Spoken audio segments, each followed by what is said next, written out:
On today's show, my good friend and partner, Dr. Robert Zoellner, joins us, and Matt Kline, the franchise brand developer with OXI Fresh, to explain what revenue-creating activities look like and how those contrast to time-wasting activities. What activities should you be focusing your time on as an entrepreneur? And what activities should you stop doing because they're an epic waste of your time?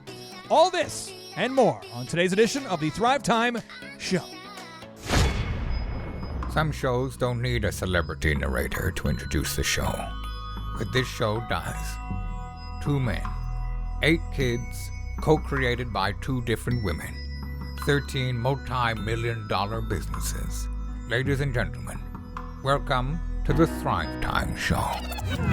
Now, 3, 2, 1, here we go! Started from the bottom, now we here.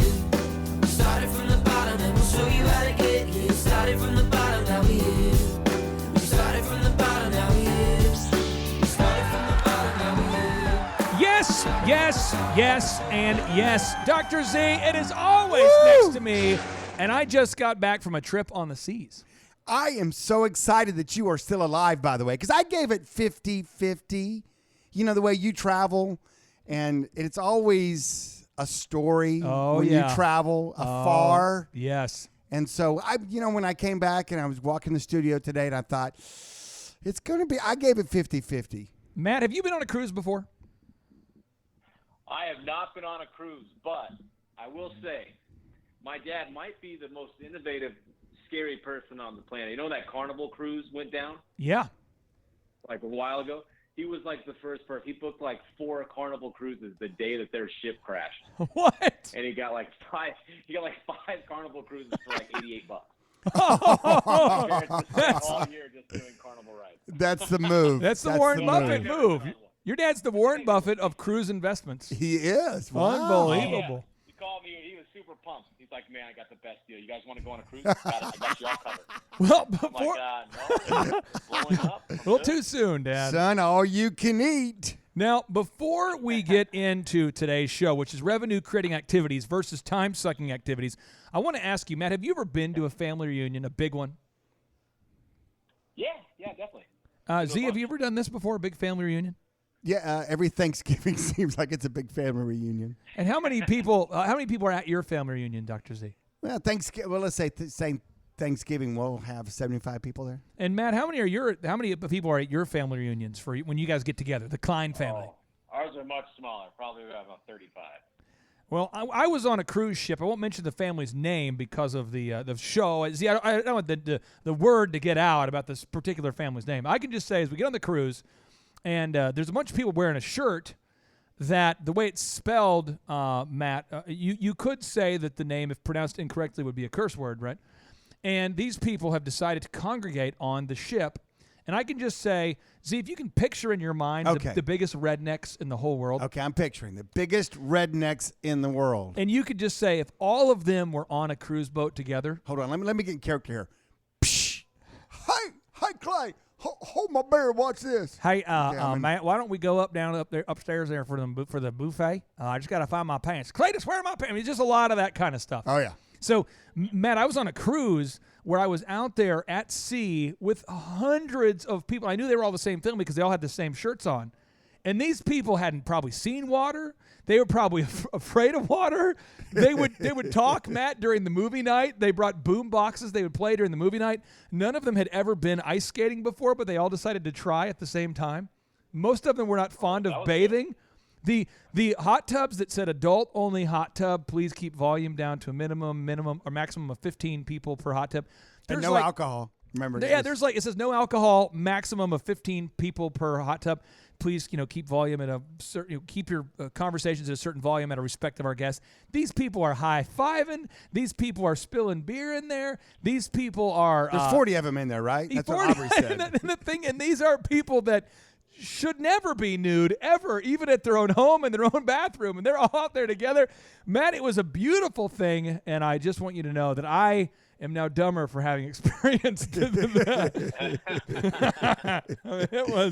It was quite a thing. So I'm back now, and Matt, I want to talk to you about this here. Revenue-creating activities versus time-sucking activities. So if I were to go out there and buy an OXI Fresh carpet cleaning franchise for roughly, was it $57,000, Matt? $57,000?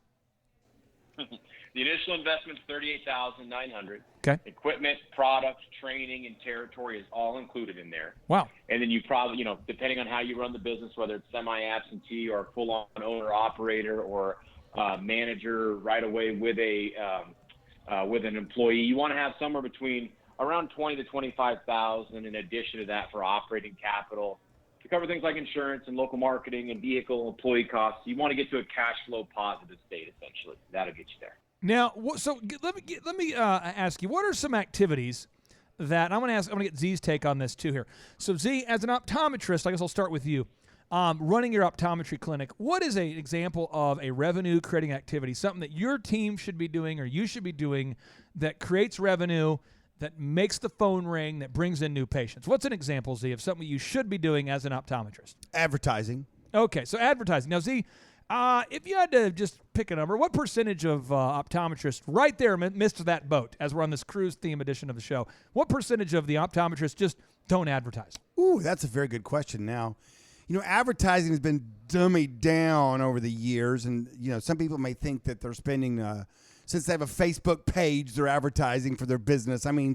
But true advertising, I would say that very little. I think maybe 5% of the optometrists in Tulsa advertise. You may be right. That might even be a high number. I've met a lot of optometrists that have reached out to me in Tulsa for help, and I'm like, I work with Z, can't do it, not going to do it.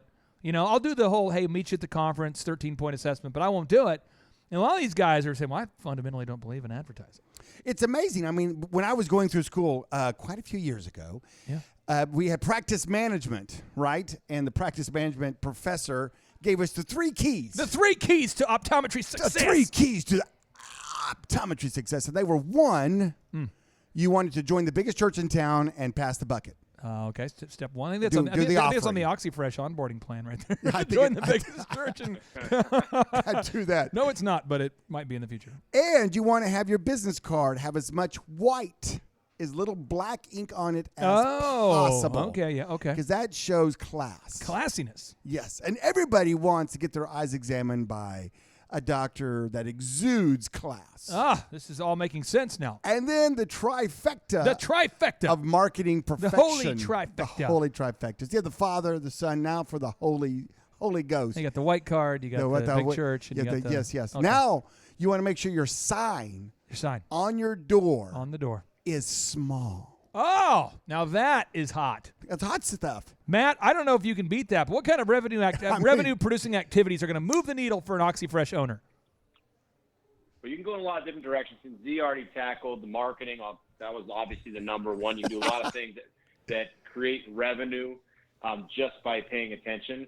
But I want to concentrate a little bit more on efficiency, right? Anything that you can do to your business to create more efficiency will give you not only more time back, but the ability to make more money. So when we talk about activities, for instance, like with just your employees, right? Inspections, vehicle inspections, things like making sure you're checking your reporting for actually looking at your employees individually, right? You might have an employee that's doing a really, really good job, but if you're not paying attention to the customer satisfaction scores and seeing how they're operating, they may get a lot of great reviews, but they're always late. And I always use that example because it's very easy. Right? You're doing everything that you need to be doing for your job to be doing a good, except you're just 5 minutes late. 10 minutes late, right? So instead of just letting that sit, you as the owner should recognize that. Have a conversation. Start creating some avenues for your employee so they can feel comfortable discussing what their day is. Right? Why are you late? Well, I'm late because I stop at the corner store between every single job and I get myself a Monster Energy drink.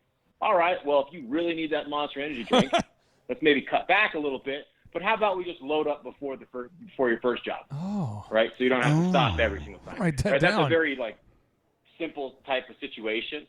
It could be a lot of things. It could be walkthroughs. It could be the way they're actually putting water in their tanks. So it could be a training issue. But knowing what is going on in your business day to day by looking at the reports that you already have with OXI Fresh will allow you to be able to make managerial decisions that you're not just guessing. Right? That's a big one for us. And then when you also look at terms like revenue generating activities, we talk about reviews. almost exhaustively here, but if you just make sure your basic operating checklists are being completed by your employees, then you're going to be able to do a good job. You're going to be able to actually check the items off to make sure that they're doing everything. And one of those is reviews. The more reviews that you get by the customers you already have, the more money you're going to get because the more customers are going to see those reviews. So you're saying it's very easy to generate off of that. So you're saying gathering reviews that's a good use of someone's time is to gather those reviews. You're talking about verifying that the employees are actually doing their job, looking for the efficiencies. Z, what you have a hot take here? Well, there's some deeper dive in my profession. This might stimulate someone's kind of thinking a little bit, but what I always wanted to do is figure out who the key employees were and what they were doing. In other words, ones that were really generating the money, really generating the goods. And so when I look at like optometry, for example, the doctor, the optometrist, is licensed, and he's the only one or she's the only one that can do a certain component, a certain step of the appointment. So you come in, you're greeted, the doctor doesn't need to greet you, you're pre-tested and loaded in the exam room, and then when you're finished, you're either dispensed contact lenses or you're helped in the frame department or the optical. Yep. So in other words, the doctor does one step of that process. They do the exam portion of it, right?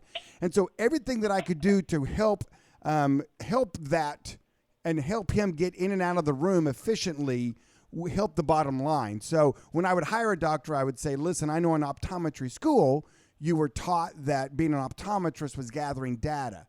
And then that's important. But we can hire someone to gather data. You're here to interpret the data. So therefore, like when you go to the doctor, the doctor's not measuring your height. They're not Now, here's what's interesting, pressure, though, is right? I've worked with a lot of doctors in the past. I mean, when I say a lot, almost 10, maybe 7 or 8 or so. Okay.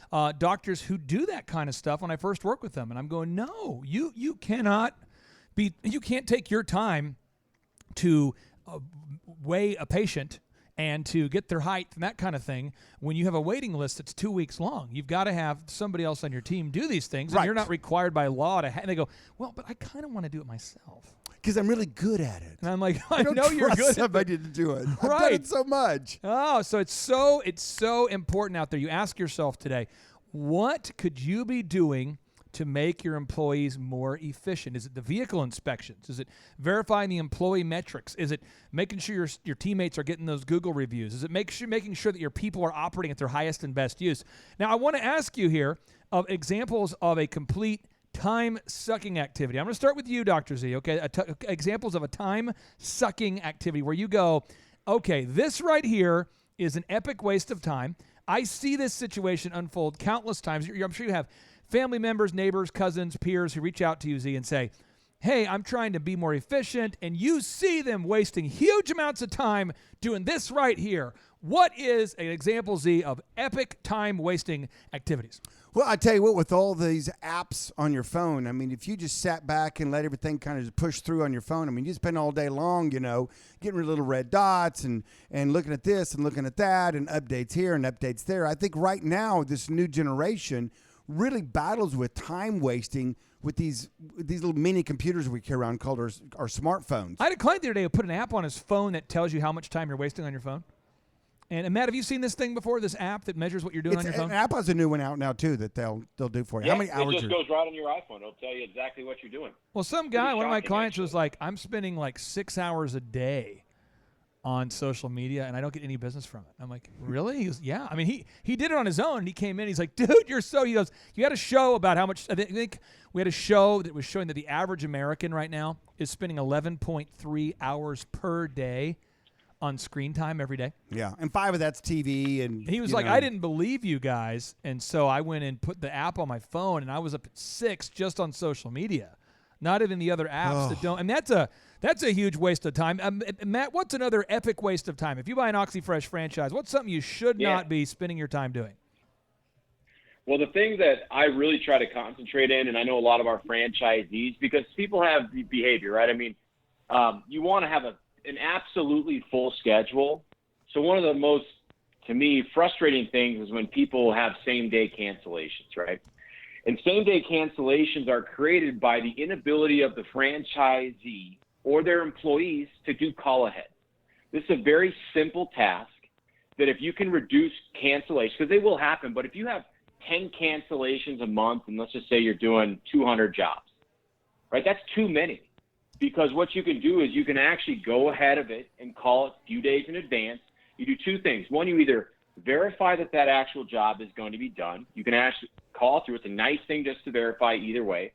But also, if it's not going to be done and something changes, you have a few days to book something else in that time slot. There's nothing worse than having an employee sitting there with nothing to do, right? So that is it's a task that you're doing in the before the jobs are done, so that you don't have a task which is literally nothing. Because I can guarantee you, if you have a job that cancels same day, your technicians will sitting in their car looking at those things you guys just discussed, social media, right, where they're not doing anything, right? You can put some things in there like handing out flyers and all that, but what you do to be proactive with your schedule will really dictate how many more jobs you can do in a month, in a year. I mean, you break those numbers out. I mean, you're talking thousands and thousands and thousands of dollars of jobs. Now think about this. A little bit proactive on that specific task. If you're out there today, I want you to look this fact up here. We will put it on the show notes. I've got it on the show notes. Andrew, I've got you. This is what it says here. It says, according to Psychology Today, it says, how much screen time is too much? According to market research, the market research group Nielsen, adults are now spending over 11 hours per day interacting with media, up to 9 hours and 32 minutes. It's up from 9 hours and 32 minutes just 4 years ago. Of that 11 hours, 4 hours and 46 minutes is spent watching TV. Oh, we went down a little bit there. Oh, it was over 5 last time we looked. According to an off-cited 2016 report by Common Sense Media, teens spend an average of 9 hours per day with media, not including time spent on their devices for schoolwork. Z, that's a lot of time. They're just glued to them. I mean, you go anywhere you go anymore. I mean, you look at someone.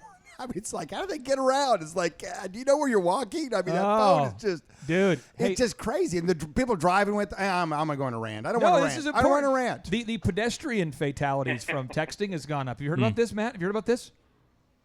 I have not. This is a true story. The pedestrian fatalities. I was reading an article in, what was it? I think I want to say it's New York Times. Andrew, see if you can look that up real quick. Of pedestrian fatalities has gone up due to smartphones.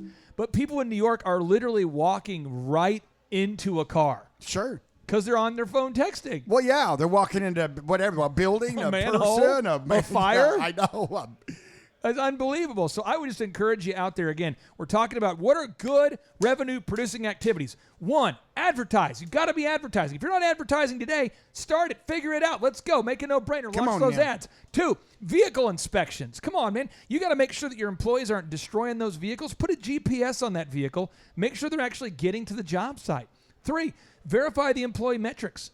Matt, just because an employee says they got a Google review doesn't mean they actually got a Google review, right? Oh, inspect what you expect.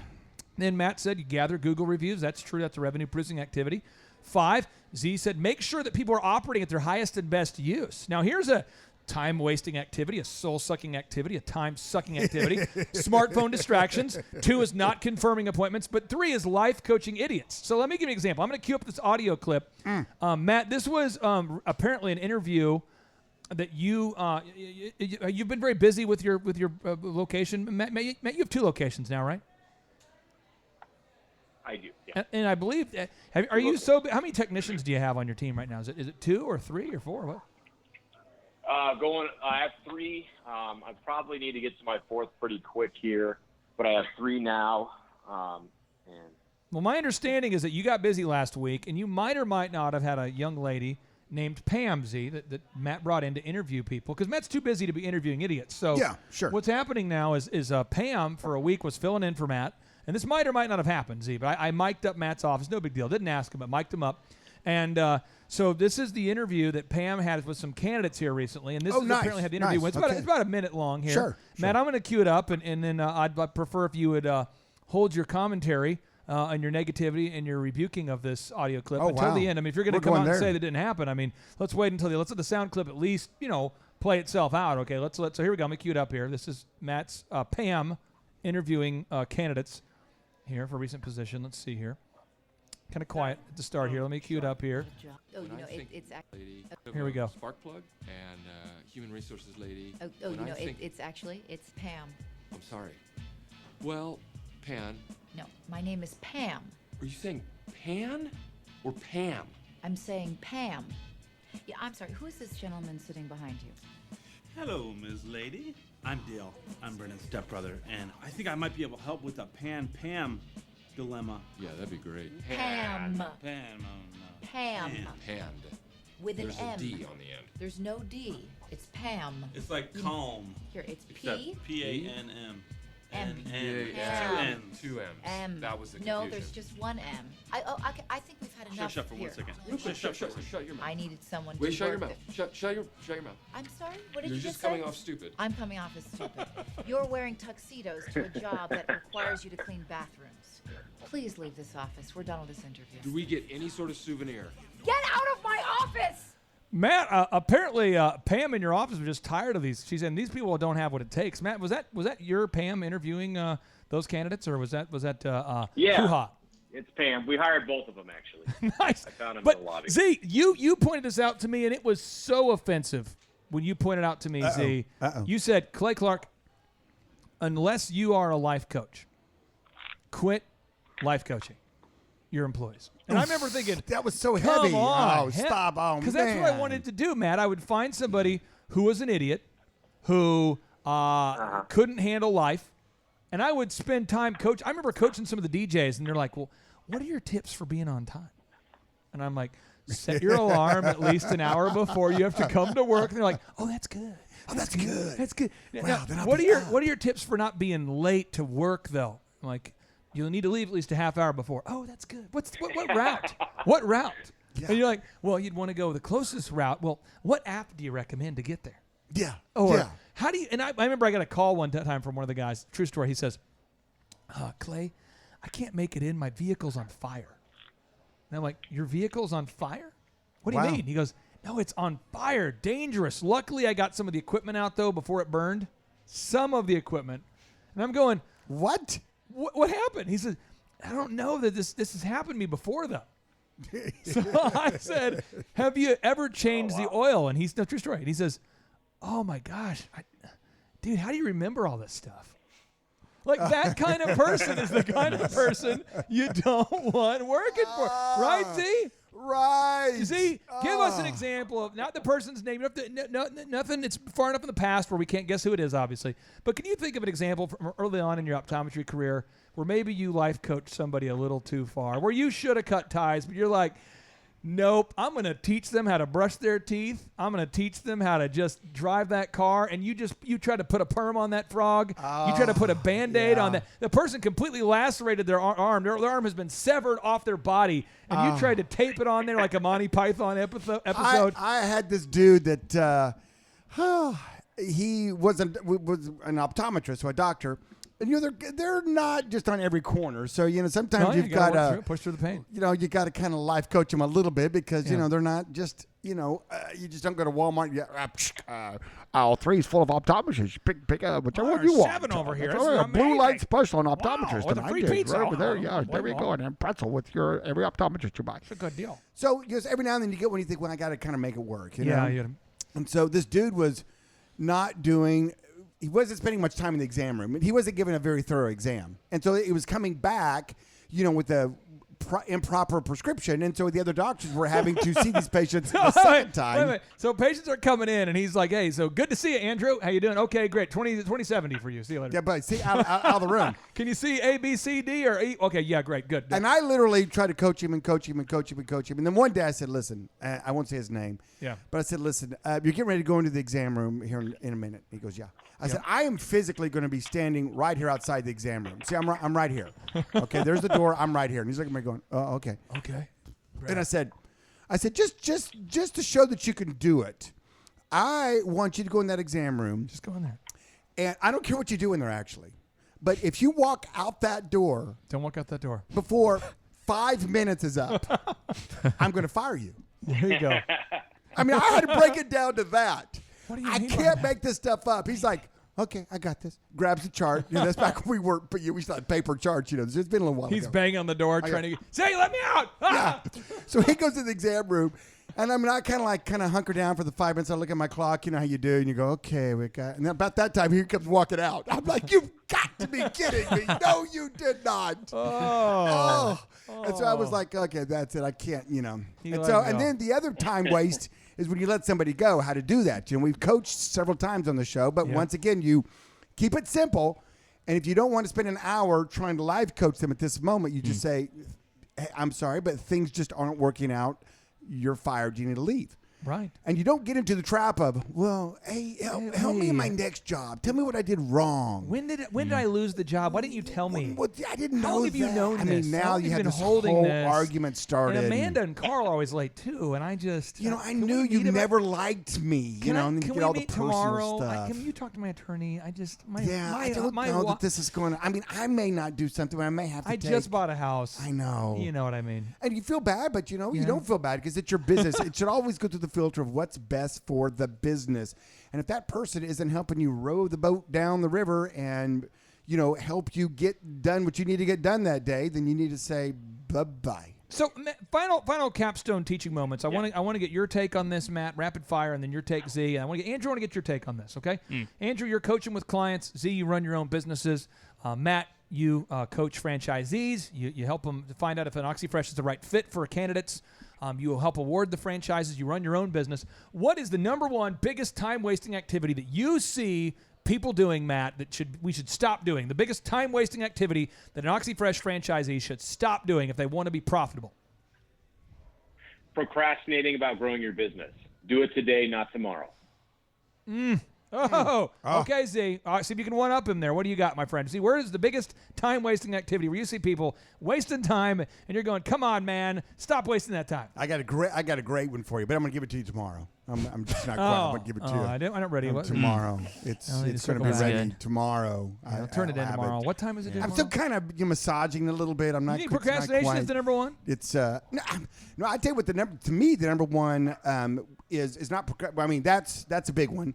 But I think it's also just this things that we let take our time up that we don't have on our schedule. I challenge you out there if you're a business owner. The moment you're doing something that you didn't have scheduled to do that day, unless it's an emergency. Unless it's a hot emergency, pipe break, electric, phones are down. I mean, there are emergencies that take all your attention and all your focus. But other than that, if you're letting something grab you, got a minute, or ding on your phone, and now that's got your minute, you're wasting your time. I remember years ago, I had a young lady who turned in a 2-hour notice, not 2 week, like a 2 hour. Oh, yeah. That's nice. Turns it in, and then no, seriously. And then probably 7 days later reaches out and says, I want my job back. I was going through some stuff. I want the job back, and I just want to get it back. I just want to make sure I can get it back. And so what time can I start tomorrow? Sure. And I'm like, wow, you just said a lot of words pretty quickly. But I'm what we call booked out. We've already got enough people. Can't get the job back, but I appreciate you. And this person was like, I can't believe you. I've been working for you for 2 years. And blah, blah, blah. You know what I mean? So I'm like, I appreciate you, but you no longer work here. So, boom. So see you later, alligator. But at that time, I let it go, and it didn't bother me at all. But if I could go back, time warp my first couple years of business, if an ex-employee ever attacked me, I would be thinking about it for weeks. Like, hold me. What did you do to get over that stuff? Was there something you did, some kind of meditative electric impulse to your brain that you did or something? Is visually, I view firing employees as like having a great big colon cleanse. So that's sexy. For some reason, Visually. like whenever I excrete, can you play some colon cleanse music real quickly? Because I don't have my. Give that sound effect. Since we've been for some taken out of our normal. Yeah. For some reason, when I'm studio. when I'm having kind of a colon cleansing moment, I don't think to myself like, gosh, I feel bad about this situation, and I just want that to stay with me. I don't feel bad about it. Me. You know what I mean? It's like it's not a good move. I'm not just sitting there going, oh, there it goes. It's all gone. I want it to come back. Bye-bye. That's part of me. Don't That's leave. part of me. Those are my friends. No, I just move on. But I think that's how we act about employees that clearly are just waste. They're just eating the revenue of the company. They're not getting anything done. I used to just go in there and go, let me just save you. I will save you. Put it back together. I mean, just gross. Which is worse, the employee that is sucking time and wasting money and is really not a very good employee, or the employer that puts up with it? The employer that puts up with it because you're hurting someone because they think that they are getting better, that they have time to improve. When you fire somebody, when you cleanse that colon, what'll happen is you're going to find that your wallets will be more swollen. Come on now. You got to cleanse that colon. Come on now. You got to purge and move. That's just a better thing when you purge and move. So, again, I just picture it now as a colon cleanse. I don't get too emotional about it. Well, that's a very But I had to go to a place to healthy way to view look it at as, to me, it's like when it ain't great, you got to, defecate. There you go. All right, so Nice. Andrew, wow. Yep. Go ahead and where What a do you segue. see? Where do you see clients wasting time the most? Yeah, so the biggest time waste I see is that when you're not intentional about your time. So when you don't plan out your day and when you're not intentional about what you're going to be doing, where you're going to be, how you're going to delegate, where you put your time, where you schedule yourself to be and not be, that's the biggest time waste because when you're not intentional, everyone else is going to fill your time blocks. They're going to fill your hours, your minutes. And then the other thing is got-a-minute meetings. Like Z said, if you don't schedule your time to have those meetings to sit down with everybody so that you can answer their questions, then you're going to get constant got-a-minute meetings, and that's just going to suck up your entire day. Matt, if I'm out there today and I say I don't want to waste any more time, see, I don't want to procrastinate. I want to begin to move into a place of time freedom. I'm going to go to thrivetimeshow.com/OXI Fresh, thrivetimeshow.com/OXI Fresh. I fill out the form to escape from the norm. See, I want to escape the mediocrity. I want to learn about an OXI Fresh. I fill out the form. Matt, will you promise you'll call me or you'll call the listeners out there and you'll at least do the initial call? Or will Mike do the call? Will you do the call? Who's going to be calling them? It's going to be either me or Mike, depending on how you get to us, kind of round robins, one to me, one to Mike. So we kind of split that up. But both of us own franchise. We've both been here for several years. You'll be taken care of. So just reach out. Let us know if we can discuss what you're looking to accomplish, your goals, what some of the priorities are for you, and we'll see if OXI Fresh is a good fit. Clay, Forbes, which is our business Bible, says that 67% of the people listening right now want to be their own boss, want to have their own business. And I think a franchise it's a slam dunk. I mean, especially one with the legacy of OXI Fresh and the great team behind them. Are you guys over 400 yet? Tell me we're over 400. Come on. Come on now. We will be, I think, at the end of this month or next month we'll be over. That's we have about Shonda. 9 territories slated between people that are already franchisees going through SBA loan funding processes. We have 3 or 4 franchisees expanding to additional territories right now. And then we have some very, very good candidates that are getting close to kind of locking everything in. So we have a very good roadmap here to certainly get to that point here in the next 1, 2, 3 months. We're pretty excited about that. That's a big milestone for a franchise. And Matt, I just want to know. I don't know if you still have any left. Are you still doing the 8x10 signed, personalized glossies of yourself with every franchise? That's going out the door. Is that something you're just? Is that still something you're doing, or is that no longer on the? No, we've moved to wallet size. Oh, wallet size. Well, that's just Matt, so they personal. can carry it More with personal. them. Yeah, they can carry it with them at all times. That is ridiculous. No, we don't do that. Matt, when you were talking about the wins of OXI Fresh, now close to having 400 plus franchises you had. It's unbelievable. I'm trying to get used to these new buttons, and one new button said purge and move, toilet button, don't hit this button. And The other one said Chariots of Fire, celebration music. And I got confused. I started to procrastinate, Z. Uh-oh. And I got overwhelmed with it was like procrastination. It was like over education, Z. It was too much information. It was too much. Well, you just came back from that cruise. And I thought to myself, I don't know what button to hit. I got overwhelmed, Z, with all the information. It happened. And so I hit the button that said definitely don't hit this button. It Matt, happens. I owe you an apology. I apologize for hitting the flush button when I should have been hitting the Chariots of Fire victory button, Matt. Hopefully you can forgive us. We can bear with it. Okay. There we go. All right. So if you're out there today, you're thinking about buying an OXI Fresh franchise, do it. Go to thrivetimeshow.com/OXI Fresh. Fill out the form to escape from the norm. Time freedom and financial freedom can be yours for under $60,000. And Z, we like to end each and every show with a boom. Are you ready? Well, let's do it. Andrew, are you ready? I'm so ready. Andrew, quit holding us back. Quit procrastinating. Holding it back. Okay, here we go. Whoa. You need to cleanse that colon, Andrew. Gotta Don't fire hold it some. back. Whoa. Here we go. Whoa. 3, 2, 1, boom. Oh. In the year 1492, Columbus once sailed the ocean blue. I want to get off this boat! And in 1776, we declared English occupation wasn't cool. And in 1980, Tom and Mary passionately conceived a baby boy, who in 2018 brought home sellers and buyers great joy. I'm just having a blasty blast. He founded Sam Adams Realty because he believed 6% real estate commissions were way too high, and $1,000 flat rate real estate commissions seemed just right. So if you have a house and you wish to buy it or sell it, visit samadamsrealty.com for a deal so good you can smell it. Well, if you just take a moment and you do the math, I mean, think about it. If you have a $300,000 house, a 6% commission would be $18,000. Or with Sam Adams, it's only $1,000. But if for some reason you insist on paying traditional real estate agents 6% for nostalgic reasons, don't visit samadamsrealty.com, where you can save a ton of money without committing treason.